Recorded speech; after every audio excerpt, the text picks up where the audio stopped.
बिस्मिल्लाहिर्रहमानिर्रहीम। अस्सलाम वालेकुम। कैसे हैं आप सब लोग? खैरियत से हैं? उम्मीद करता हूँ खैरियत से होंगे और मेरी वीडियो से कुछ ना कुछ सीख रहे होंगे।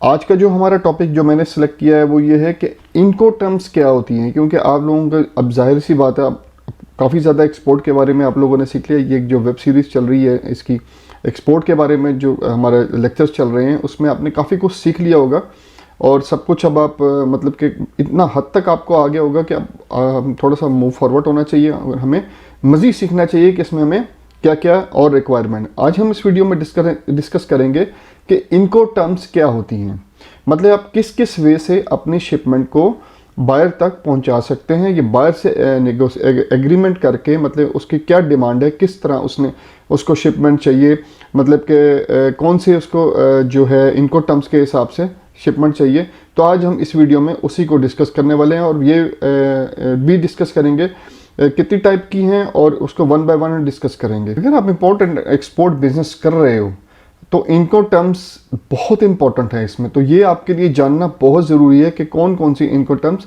क्या क्या करती हैं। सबसे पहले तो आपको ये पता होना चाहिए इनको टर्म्स की एब्रीवेशन क्या है। इसको कहते हैं इंटरनेशनल कमर्शियल टर्म्स। इनको टर्म्स को क्या कहते हैं? International commercial terms. और ये बनाता कौन है? अब आपके सवाल में तो ये ज़हन में तो ये आ रहा होगा ना, ये बनाता कौन है? इसको वर्ल्ड ट्रेड ऑर्गेनाइजेशन और इंटरनेशनल जो ट्रेड काउंसिल है, ठीक है, वो इसको बनाते हैं। वर्ल्ड WTO और ITC, WTO world trade organisation और ITC इंटरनेशनल ट्रेड काउंसिल, इनको मिलके अच्छा इनको टर्म जो वर्जन होता है वो हर 10 साल बाद जो है ना वो चेंज होता है। तो इसमें इसको अब चेंज कौन करता है? इंटरनेशनल चैम्बर ऑफ कॉमर्स होता है इसके अंदर और WTO मिलके इसमें कोई फ्लॉज आ रहे हो या कोई और मसले मसाइल हो तो वो उसमें कुछ चेंजेस लेके आते हैं। तो अभी जो है इसी तरह 10 साल पहले मतलब अगर आप पीछे चले जाएं, अभी हम जो यूज़ कर रहे हैं वो 2020 यूज़ कर रहे हैं, उससे पहले 2010 था।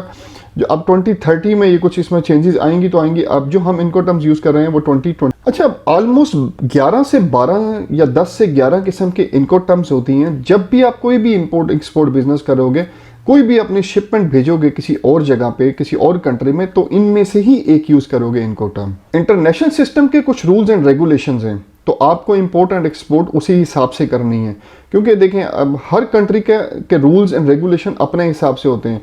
तो अब फ़र्ज़ करें हम पाकिस्तान में, हमारे रूल्स एंड रेगुलेशन अलग हैं, इंडिया के अलग हैं, अफ़गानिस्तान के अलग हैं, दुबई के अलग हैं, UAE के अलग हैं, यूरोपियन कंट्रीज़ के अलग हैं। तो इसीलिए ये एक स्टैंडर्ड इनको टर्म्स बन गए हैं, ताकि ये जो कि इंटरनेशनल ट्रेड काउंसिल और ICC इंटरनेशनल चैम्बर ने बनाए हैं, जो सबको मिला के, मतलब कि अगर आप FOB रेट दे रहे हो तो पूरी दुनिया में वो FOB फ्री ऑन बोर्ड के नाम से ही जाना जाएगा। इसी वजह से जो है ये बनाए गए हैं ताकि हर जगह अपनी अपनी मोनोपोली ना हो, जो इंटरनेशनल स्टैंडर्ड्स को मद्देनजर रखते हुए हम काम करें, इंपोर्ट एंड एक्सपोर्ट का बिजनेस करें। इनको टर्म्स में क्लियरली डिफाइन किया गया है रिस्क को और रिस्पॉन्सिबिलिटीज़ को, कि बायर की क्या रिस्पॉन्सिबिलिटी है और एक्सपोर्टर की क्या रिस्पॉन्सिबिलिटी और इंपोर्टर की क्या रिस्पॉन्सिबिलिटी है, ताकि कोई परेशानी दोनों में से ही किसी को ना हो। अब बाय एयर की भी इनको टर्म्स हैं, बाय सी की भी हैं, बाय रोड की भी इनको टर्म्स हैं। तो जब भी हम एक्सपोर्ट करेंगे, बाय सी करें, बाय एयर करें, बाय रोड करें, तो इन्हीं इनको टर्म्स को हम यूज़ करेंगे। अब चले देखते हैं कौन कौन सी इनको टर्म्स हैं। वो EXE एक्सवर्क हो गया, FCA हो गया, FOB हो गया, CFR हो गया, CIF हो गया, CIP हो गया, CPT हो गया, इसके बाद DAT हो गया, DAP हो गया, DDP हो गया। तो ये इनको टर्म्स आज जो बड़ी कॉमनली यूज़ होती हैं। तो अब हम इसको जो है हम डिटेल में डिस्कस करेंगे। वीडियो थोड़ी लंबी होने वाली है, लेकिन आप अगर इसको पूरा देखेंगे तो आपको आइडिया होगा, कहीं आपके साथ बायर को चीटिंग ना कर दे, किसी आपको इनको टर्म में फंसा के, तो आप जो हो मार ना खा जाओ। तो इसको वन बाय वन देखेंगे और मैं आपको बताऊंगा कि आप कौन सा इनको टर्म यूज़ करेंगे और कौन सा नहीं करेंगे, ये मैं आपको क्लियरली बताऊंगा इसके अंदर। तो वीडियो में आपने पूरी देखनी है ताकि आपको समझ आ सके, इनको टर्म आपको क्लियर हो सके। अच्छा, अगर हम पहले इनको टर्म की बात करें तो वो है एक्सवर्क।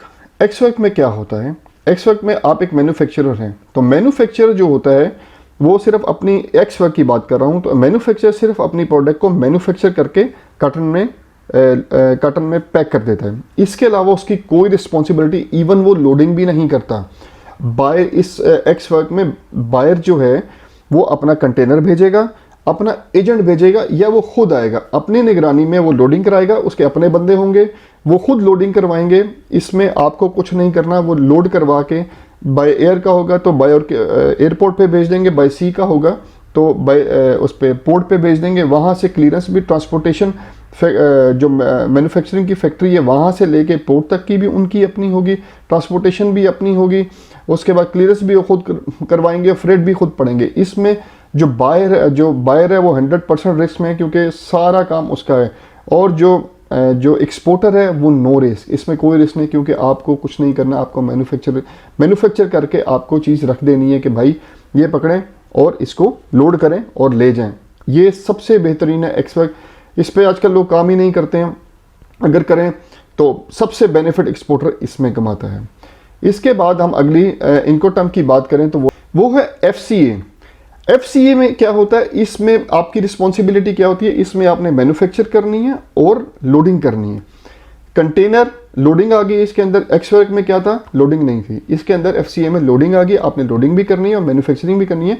लोड करके कंटेनर बाहर भेजेगा, आपको कंटेनर जो भी होगा बाहर भेजेगा, आपने उसमें वो करना है लोड करना है, स्टफिंग करनी है और कंटेनर निकल जाएगा। तो ट्रांसपोर्टेशन भी देखेगा, क्लियरेंस वगैरह सारा कुछ जो बाहर करेगा। इसमें भी बायर का 100% रिस्क है, तो आपका कोई रिस्क नहीं है। इसमें सारी जो पेमेंट है वो बायर खुद करेगा, जो भी करना है वो बायर खुद करेगा। आपने मैन्युफैक्चरिंग प्लस लोडिंग करके आपने बायर को हैंड ओवर कर देना है। अच्छा, अगली इनकोटर्म की बात करें तो वो है FOB, इसको हम बोलते हैं फ्री ऑन बोर्ड। इसमें क्या होता है कि बायर आपको कांटेक्ट करता है और वो कहता है कि मुझे जो है जो भी आपकी शिपमेंट है, ये प्रोडक्ट है, ये मुझे पोर्ट तक पहुंचा दें, फॉर एग्जांपल कराची पोर्ट तक पहुंचा दें। इसमें क्या होगा, आप सबसे पहले अपनी प्रोडक्ट को तैयार करोगे, मैन्युफैक्चर करोगे, मैन्युफैक्चर करने के बाद उसकी पैकिंग करोगे, पैकिंग करने के बाद आप कंटेनर मंगवाओगे, कंटेनर आपकी रिस्पॉन्सिबिलिटी में आ गई है, कंटेनर आप मंगवाओगे, उसकी सारी ट्रांसपोर्टेशन आप पे करोगे। तो इसमें आपने मैन्युफैक्चर किया, पैकिंग की, उसके बाद लोडिंग की और कंटेनर को पोर्ट पे रवाना कर दिया। इसमें अब रिस्क आपका थोड़ा सा, पहली इनकोटर्म में कोई रिस्क नहीं था, सेकंड में भी कोई ऑलमोस्ट नहीं था, इसमें थोड़ा सा बढ़ गया क्योंकि ट्रांसपोर्टेशन आपकी आ गई। यहाँ से लेके कराची पोर्ट तक आपकी ट्रांसपोर्टेशन है, जहाँ भी आपकी फैक्ट्री है, फैसलाबाद, लाहौर, इधर सियालकोट वगैरह जिधर भी है, तो यहाँ से लेके आपकी जो ट्रांसपोर्टेशन कॉस्ट है ये भी ऐड होगी। और इसमें रिस्क भी बढ़ गया कि रिस्क हम इसको बोल रहे हैं कि कोई परेशानी होगी, कोई रास्ते में कंटेनर का एक्सीडेंट हो गया वगैरह वगैरह, इसको हम रिस्क बोल रहे हैं, तो ये आपका बढ़ गया। तो इसको अब यहाँ पे रिस्क आ गया। इसके बाद जो है FOB में आपने पोर्ट पे जो है कंटेनर छोड़ दिया, गेट इन वगैरह से लेके आगे क्लियरेंस तक, डेस्टिनेशन क्लियरेंस तक बायर की जिम्मेदारी है, वो खुद करवाएगा। ठीक है, इसमें रिस्क सिर्फ इतना है, बाकी रिस्पॉन्सिबिलिटी भी इतनी ही है आप लोगों की कि आपने रिस्पॉन्सिबिलिटी के साथ कंटेनर वहाँ तक पहुँचा दिया विदाउट एनी लॉस वगैरह के साथ, और आगे बायर को हैंड ओवर कर दिया और बाकी रिस्पॉन्सिबिलिटी आपकी ख़त्म, बाकी बात। इसके बाद जो इनकोटर्म है वो है CFR, कॉस्ट फ्रेट। इसमें क्या होता है इसमें क्या होता है कि आप जो हैं बायर आपको कहेगा मुझे CFR रेट दे दो, कॉस्ट एंड फ्रेट दे दो उसकी डेस्टिनेशन पोर्ट तक के। तो इसमें तो रिस्क आपका बढ़ गया, आपने मैन्युफैक्चर करनी है, उसके बाद लोडिंग करनी, कंटेनर आपने लेना, ट्रांसपोर्टेशन उसकी कौन कराएगा, वो आप करवाओगे, पोर्ट तक भी कराओगे, पोर्ट से गेट इन करा के कस्टम क्लियरेंस भी कराओगे, कस्टम क्लियरेंस कराने के बाद आप उसको डेस्टिनेशन पोर्ट का फ्रेट भी पे करोगे। तो यहाँ पे रिस्क आपका काफ़ी ज़्यादा बढ़ गया। बायर इसमें थोड़ा इजी है, वो सिर्फ आपको एडवांस पेमेंट देगा, आएगी उसी में, लेकिन बात यह है रिस्क तो आपका बढ़ गया ना, आप उस तक हमने डिलीवर तो उसके पोर्ट तक करना ही करना है, तो यहाँ पे रिस्क आपका बढ़ जाता है। तो इसमें थोड़ा सा हमें एहतियात से चलना पड़ता है। CFR जो होता है बेसिकली ये होता है, हमने कॉस्ट पूरी कैलकुलेट करने के, फ्रेट जो है वहाँ तक लेना है, और अपनी जो गुड्स को है, जो भी आपकी गुड्स हैं उसको आपने डेस्टिनेशन पोर्ट तक बायर को देना है। फिर अगली इनकोटर्म की बात करें तो वो है CIF। CIF में क्या है, CIF में आपने कॉस्ट, इंश्योरेंस और फ्रेट। CFR में क्या था, हमने कॉस्ट और फ्रेट दिया था। इसमें आपने अपनी जो है आपके बायर की डिमांड पे है, बायर अगर कहता है मुझे CIF रेट दो, तो CIF में इंश्योरेंस ऐड होती है। फॉर एग्जांपल आपने मैन्युफैक्चर कर ली, मैन्युफैक्चर करने के बाद आपने स्टफिंग कर दी, और स्टफिंग कर दी कंटेनर में। अब कंटेनर लोड हो गया, जो वहाँ से आपका जो जब फैक्ट्री से निकलेगा, फैक्ट्री से लेके आपने इंश्योरेंस करानी है टुवर्ड डेस्टिनेशन पोर्ट तक की। ठीक है, तो आपका जो कंटेनर होगा वो इंश्योर्ड हो जाएगा, क्योंकि बायर की डिमांड है, तो इंश्योरेंस आपने ज़रूर करवानी है। तो इंश्योर्ड के बगैर तो कंटेनर आपका जाएगी ना, क्योंकि उस इनको टर्म्स हम लोगों ने ये यूज़ किया। ये मतलब कि आपको समझा रहे हैं कि CIF जब भी यूज़ करेंगे तो आपने इंश्योरेंस करवानी ही करवानी है। ऑल्दो जो आप इनवाइस दोगे या जो भी उसके साथ डीलिंग होगी, कोटेशन होगी, उसके अंदर ये सारी जब आप फैक्ट्री से लेके डेस्टिनेशन पोर्ट तक पहुंचा रहे हो, जितना खर्चा आएगा इसका इंश्योरेंस का वो ऐड करोगे, तो जो भी एडवांस पेमेंट वगैरह आएगी तो उसमें वो ऐड ही होके आएगी। तो इसलिए घबराने नहीं, आपने इंश्योरेंस करवा देनी अगर CIF आपका इनकोटर्म सेट हुई है तो बायर के साथ। अगली इसकी बात करें इनकोटर्म की, तो वो है CIP carriage and insurance paid. ठीक हो गया। अब इसके अंदर क्या है, इसके अंदर किसकी क्या रिस्पॉन्सिबिलिटी है, इंपोर्टर एक्सपोर्टर की क्या क्या रिस्पॉन्सिबिलिटी। एक्सपोर्टर इसमें जो है बायर के कहने पे अपनी जो कैरेज है सारी इसकी इंश्योरेंस करवा देगा। ठीक है, और जहां तक उसने बोला है वहां तक इसको पहुंचा देगा। फॉर एग्जांपल वो कहता है कि जी मुझे ये जो आपका जो मेरी गुड्स हैं ये कराची पोर्ट तक पहुंचा दो, या कराची एयरपोर्ट तक पहुंचा दो, या लाहौर एयरपोर्ट तक पहुंचा दो, या जहां पे भी वो कहेगा वहां तक पहुंचाने का जो भी वो होगा उसमें आप इसकी इंश्योरेंस ऐड करोगे। ठीक हो गया। ये अब इसको हम बोलते हैं CIP। ये जो है डायरेक्ट जो है बायर अपनी डेस्टिनेशन बता देगा, जो भी बताएगा। हो सकता है वो न्यूयॉर्क बता दे, या हो सकता है आपको कराची उधर बता दे, आपको दुबई बता दे, हो सकता है आपको अर्जेंटीना की कोई बता दे। तो यहाँ तक आपको फिर इसकी जो है ना इंश्योरेंस करानी है, तो इसको बोलते हैं CIP। अगली इनकोटर्म की बात करें तो वो है CPT, कैरेज पेड टू। अब ये ज़्यादातर इनकोटर्म यूज़ होती है बाय एयर में, बाय सी में भी करते हैं लेकिन बहुत थोड़ी है, लेकिन ये ज़्यादातर बाय एयर में यूज़ होती है। इसमें क्या होता है, कैरेज आपको जो बायर है वो बता देता है कि मुझे इस डेस्टिनेशन तक ये पोर्ट चाहिए। इसमें अब रोल एंड रिस्पॉन्सिबिलिटीज़ क्या हैं, इसमें आपने इंश्योरेंस नहीं करवानी, इसमें आपने कुछ इंश्योर नहीं कराना, बल्कि बायर ने जहाँ तक बताया है, फॉर एग्जांपल वो कहता है मुझे दुबई एयरपोर्ट तक पहुँचा दो, तो आपने उसकी जो है दुबई एयरपोर्ट उसको पहुँच दे देनी है। वहाँ तक का सारा खर्चा आपने पे करना है, उसके बाद जो है बायर की रिस्पॉन्सिबिलिटी है। तो इसमें रिस्क रहेगा क्योंकि इंश्योरेंस नहीं है, और कोई ऐसी भी नहीं है कि आपका जो भी जा रहा होगा उसमें रिस्क थोड़ा रहेगा। तो ये भी इनकोटर्म में, जिस इनकोटर्म में रिस्क रहेगा आप उसको थोड़ा सा अवॉइड करेंगे करने से। अगर नेक्स्ट इनकोटर्म की बात करें तो वो है डेट, डिलीवरी एट टर्मिनल।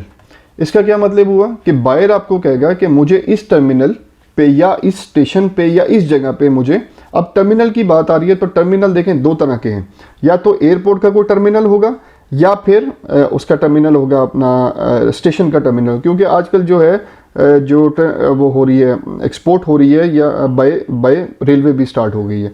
तो वो आपको बता देगा कि आपको बता दूं वैसे इसमें कि हमारी जो ट्रेन है वो ईरान से तुर्की तक जा रही है यहाँ से, तो वो आप उसमें भी एक्सपोर्ट कर सकते हो।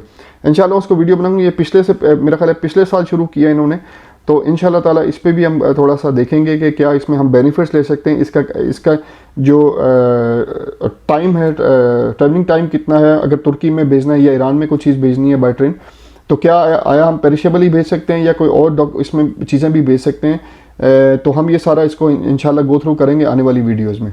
तो इसमें बायर कहता है कि मुझे इस टर्मिनल, फ़र्ज़ करें आपका बायर तुर्की का, हम रेलवे स्टेशन की बात, तो बायर आपका तुर्की का है, तो आप जो हो उसकी गुड्स को तुर्की तक पहुंचाओगे। जितना ये बीच में खर्चा है आपका बट ट्रेन का जाने का है, उसकी क्लियरेंस का है, ये सारा कुछ आप बेयर करोगे। तो उसको टर्मिनल पे पहुंचाओगे, उस टर्मिनल के बाद तुर्की के कोई भी स्टेशन है उस पर पहुंचाओगे। उसके बाद जो है वहाँ से आगे जहाँ लेके जाना है, बेशक वो न्यूयॉर्क ले जाए, तो उसकी रिस्पॉन्सिबिलिटी। अगर नेक्स्ट इनकोटर्म की बात करें वो है DAP, डिलीवरी एट प्लेस।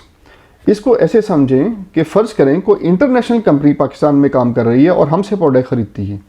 फ़र्ज़ करें हम बैठे हैं इस्लामाबाद में और उसका वेयर हाउस है कराची में, ठीक है। तो हमें वो कहता है जी आप गुड्स मैन्युफैक्चर करें और सिर्फ आप जो है मेरे उस तक पहुंचा दें, वेयर हाउस तक पहुंचा दें, बाकी रिस्पॉन्सिबिलिटी हम खुद लेंगे। तो हम यहाँ से अपनी गुड्स जो हैं उसको मैन्युफैक्चर करके, पैकिंग करके, लोड करके हम कराची वेयर हाउस तक पहुंचा देंगे।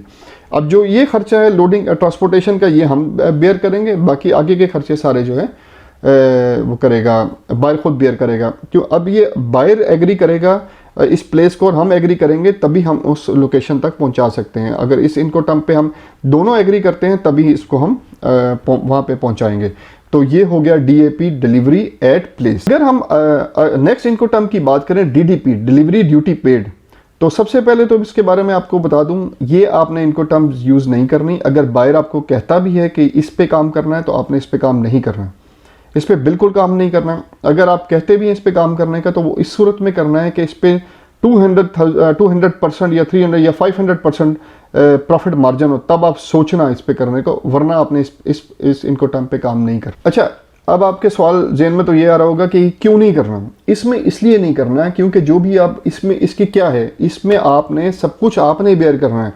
फॉर एग्जाम्पल, आप बैठे हो न्यूयॉर्क में या दुनिया के किसी कोने में बैठे हो, आप पाकिस्तान में मैन्युफैक्चर कर रहे हो, आपने फ़र्ज़ करें, हम एक एग्जांपल लेते हैं, मैंगो की एग्जांपल लेते हैं। अब ये कहता है कि भाई मुझे जो है ना इस जगह पे कनाडा में जो है मुझे टोरंटो में मैंगो चाहिए, ठीक हो गया।